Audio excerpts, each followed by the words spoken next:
How can you avoid getting burned by all the scammers in the online lead generation world? In this video, I'm going to show you my 9-point checklist that I apply to all lead generation providers and in fact to all online service providers to check if they are worth my time. And if you apply this list, you also will be able to avoid wasting your time and money on the online riffraff who honestly should be in jail rather than on LinkedIn trying to ransack honest business owners' bank accounts. My name is Michael Bohannes. We help consultants build scalable client acquisition systems and stop depending on referrals. And I make these videos to help you grow your business faster and avoid making unnecessary mistakes. And one of these mistakes, sometimes self-inflicted, but sometimes not, is getting burned by unethical lead gen providers. A recent prospect of mine was very hesitant to sign up with us because that is exactly what had happened to him. He had wired the lead gen agency money, $4,000, and they just took the money and ghosted him and didn't respond anymore. And even though we are not a lead gen agency, we're kind of in the same bucket. We help you get clients. So it was understandable for him to make that conclusion. And he was kind enough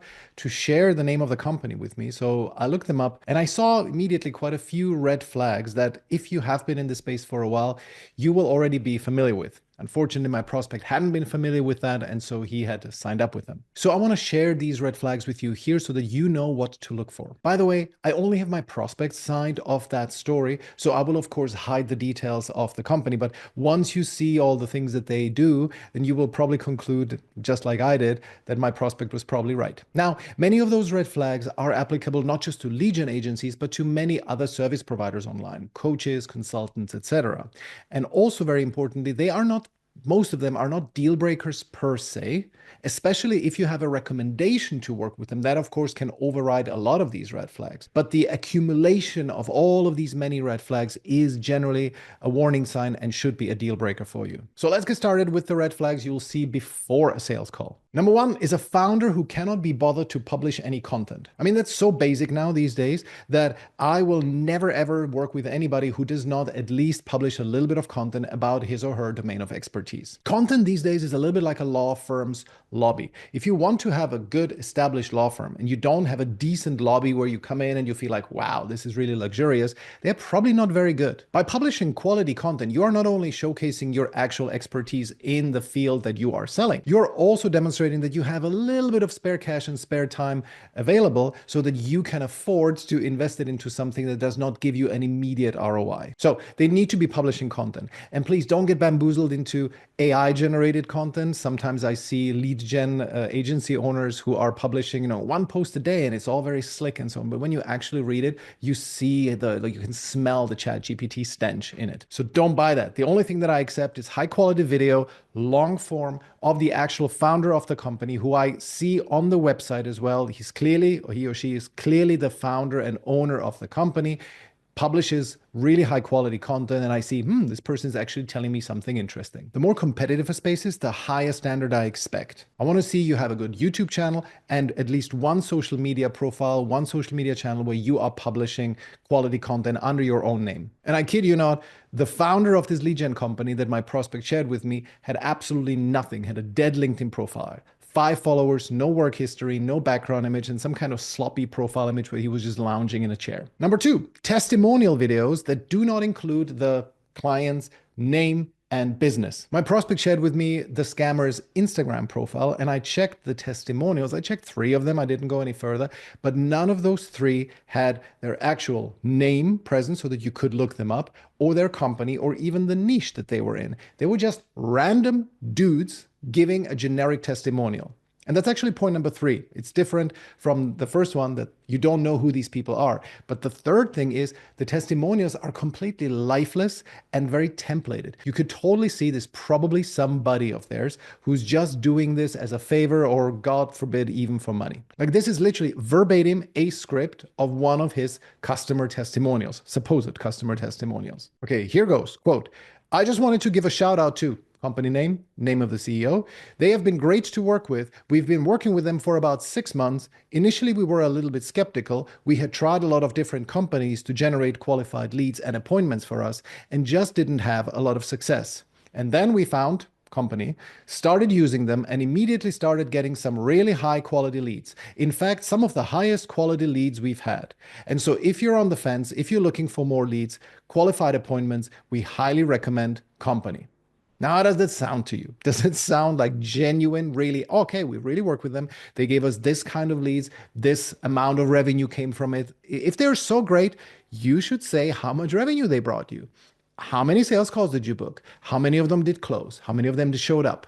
How about that? If they were so great and you've worked with them for 6 months, tell me the numbers. Why is it such a problem? And number four is general weirdness and sloppiness on their website or social media profile. So in this case, I'm going to show you the LinkedIn page of this company, and we're going to blur out the most identifiable parts. So here's the LinkedIn profile. You see, I mean, I'm not showing the logo or the name of the company, but you see the background image. There's nothing there. So they didn't even bother to put a background image there. Here it says we provide fully trained virtual assistants for every niche. It's another red flag. For every niche, really?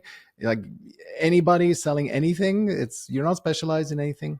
That's a bit of a red flag. Then it's in the niche of IT services and IT consulting. Why? This is a marketing service. This is a client acquisition. This is maybe sales, but this is not IT. Okay, so all of these misclassifications. Then what on earth is this? 201 to 500 employees. If you click on it, then you actually see there's only 9 employees, but that's already weird. So all of these little weirdnesses, they just add on top of each other. And then, of course, the big one, which is completely horrible grammar. We guarantee 50 to 20 appointment per month. Hire our fully trained VA in just $290 a month.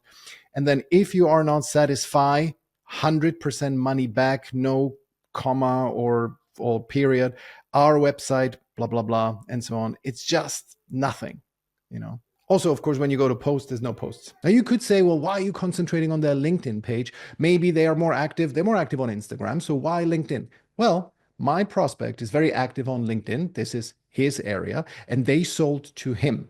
And so if they are selling to somebody who's active on LinkedIn, they better have a good LinkedIn presence. Okay, those are the red flags before the sales call. Now let's cover those that are on the sales call. Number one is not asking many specifics about your company, especially not asking about your customer lifetime value. It's always a red flag. Number two is not asking about what has worked for you in the past. If they just, ask you a couple of generic questions and then they go immediately into the pitch, that's a very big red flag. Like they should spend at least 15, if not 20, ideally 30 minutes really understanding your business, understanding what you've done in the past, and seeing what kind of giving you a little bit of a high level assessment of what they believe you could be doing better in the future. Also, they need to understand who is your avatar, and ideally they should ask probing questions about them. The best thing is if they pull up their screen, they go to Sales Navigator or Apollo, they ask for the requirements like company size, which industry, what's the job title, and they should pull up a couple of sample people in front of you, show their LinkedIn profile, show their websites, and ask you,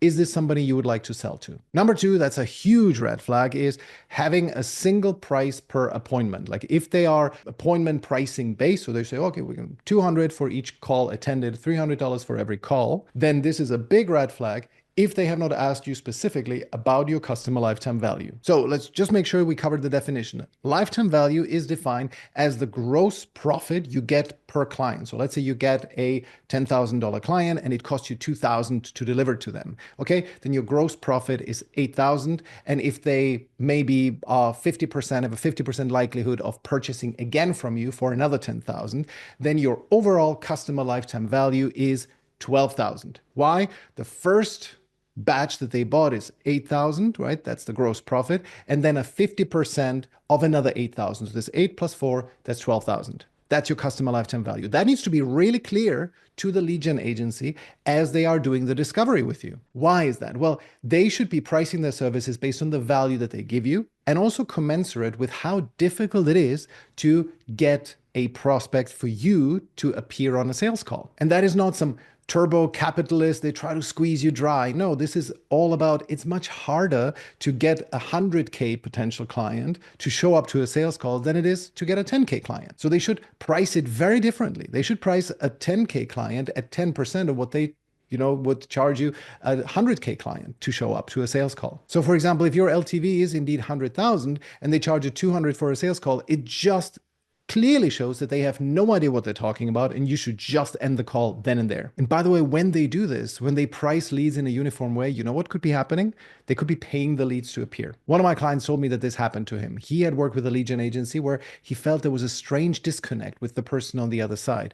And then he actually asked them, and they told him that they were paid to appear there. So this is scamming, obviously. Flag number 3 on a sales call, overall flag number 7 is they will not help you to do the math. They don't proactively show you how, okay, 2-3 months from now, we're going to be giving you, let's say, 10 to 15 appointments per month, and you'll be paying this amount. And look, here are the likelihoods of them showing up, let's say 50% show up rate, and then you will have a 10, 15, maybe 20% closing rate. This means that you will pay, let's say, 3,000 for every client closed, and your customer lifetime value is 12,000. Great. So that's 3 out of 12. That's 25%. Is that a good customer acquisition cost for you? Right? That kind of basic math. They need to do this proactively for you. Why? Because most people aren't very sophisticated about this. And if they do this very simple math for you on the call, they show that they care and that they understand your business from your point of view. Red flag number 8, they try to push you into a long-term commitment, let's say 3 months. They don't give you a trial period. They don't give you a money back guarantee. They just say, this is how we work. Here's a retainer. Run. This is just not done anymore. And if somebody's trying to do this, they are just banking on your inexperience. And final red flag, this is when they are vague about the methods that they use. They won't tell you where they get their leads from. They won't tell you what tools they use. They won't tell you how many people they will be contacting per day, what kind of a response rate, call booking rate you could be expecting based on similar clients like you that they've had in the past, whether they're going to do outbound or ads. If it's ads, where they will be running those ads. They won't show you a sample outreach email or ad copy that they've done for somebody like you, etc., etc. It's just all very hazy and opaque. They just assure you, they very much sell you the result, but they don't tell you about the methods. There should be absolutely no hesitation on their part to tell you about these things. None of this is like closely guarded secrets that you can only, get access to when you've been for 10 years in the industry. This is specialized knowledge, but it's not so specialized that they shouldn't be sharing this with you. So if they're hesitant to share this, it's usually a very, very clear sign that they either don't know what they're doing and they will just run it through some kind of very cookie cutter system, zero sophistication in it, just adapt one simple text templates that they use for everybody and so on. They don't really pay attention to your unique business. Now, it's okay if they keep a couple of things secret, but if 80% of your questions they don't give you good answers to, it's usually a bad sign. Generally, the best approach to working with a lead gen agency is to treat the sales call as an opportunity to learn about the space. Now, I believe that you should not work with a lead gen agency at all if you are, let's say, under $30,000 a month and you do not have a predictable way of getting clients. If it's all from referrals, for example.